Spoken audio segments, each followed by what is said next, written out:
Beautiful live picture this morning of the United States Capitol in Washington. Joining us now, a member of the Congressional Black Caucus, Democratic Congresswoman Marcia Fudge of Ohio. She's here to announce her endorsement of a Democratic candidate for president. Congresswoman, it's great to have you with us today.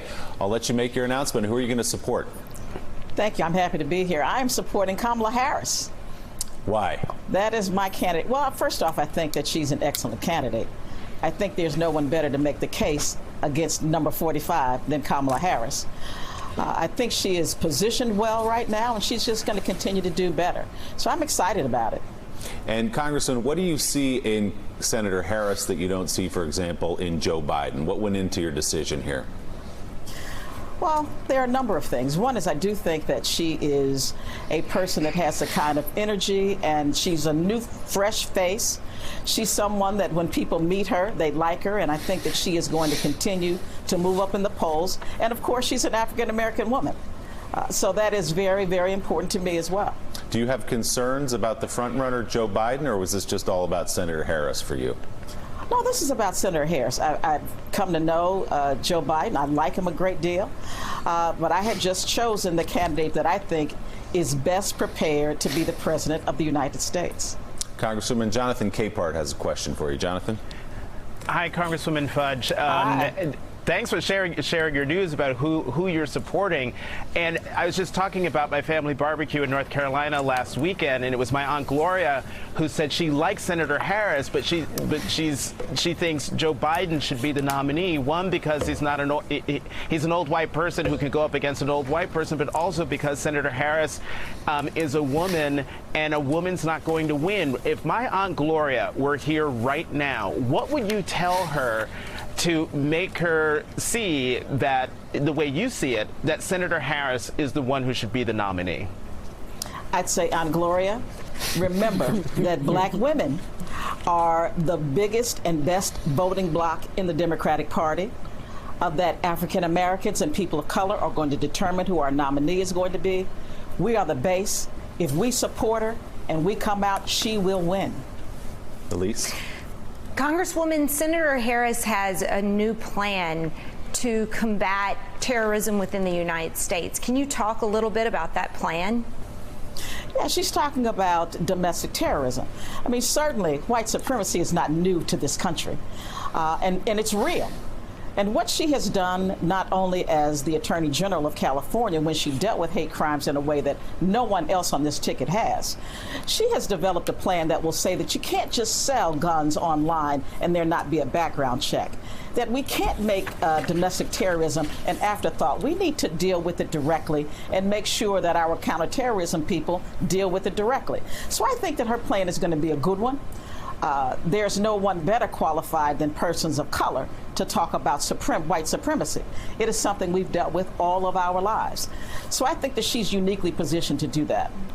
Congresswoman, Kamala Harris has been bumping along at number 4 or thereabouts in the polling pretty much since this race started.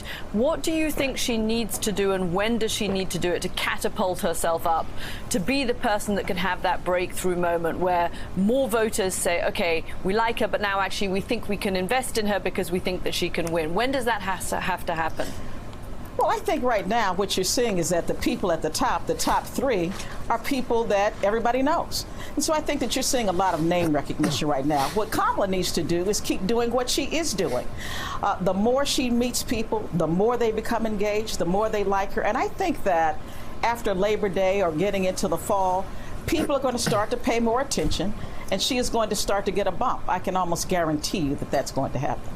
Congresswoman, it's Jonathan Lemire. Switching gears slightly, your home state was one of the 2 impacted with a mass shooting in the last week or so. Yes.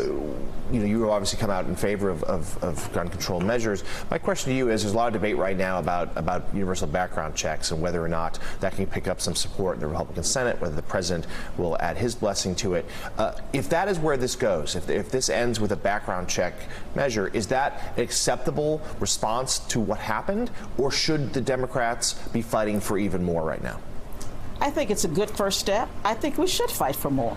I mean, that is who we are as a party, but that's also where the rest of the nation wants us to go. So I think that if we don't do it, then we will have missed a great opportunity. So, Congressman, what's your hope as you speak to our audience today about what can happen with guns? We know that Mitch McConnell, who stands at the head of the Republican Party in the Senate, has not been willing in the past to go there, even on a question of universal background checks, which enjoys wide support in the country and even among Republicans. Do you have some belief that what happened in your state less than 2 weeks ago may change things? Well, let me just say this. I don't think that we judge ourselves based upon what Mitch McConnell wants, what Mitch McConnell believes. He obviously does not believe in what most Americans believe in. And so I think that we need to pull together a coalition of Democrats and Republicans, and I think that that is happening now, and force him to do what is right. Force him to listen to the people. He's going to be up for re-election as well. He is going to have to do something to show America that he wants them to be safe. And if he doesn't, he is going to lose. We will see if he does when you all come back from your recess. Congresswoman Marcia Fudge of Ohio this morning, endorsing exclusively here on Morning Joe, Senator Kamala Harris of California for president. Congresswoman, thanks for your time this morning. We appreciate it.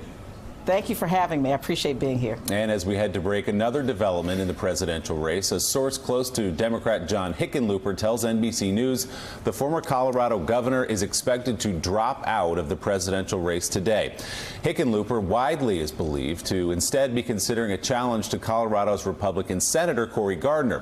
While Hickenlooper sits near the bottom of public polling of the presidential race and is not likely to qualify for the next round of debates in September, polling published by the Denver Post on Sunday shows him holding a massive lead over two other Democrats in Colorado's 2020 Senate primary race, and a strong candidate perhaps against Senator Cory Gardner. Morning Joe's coming right back.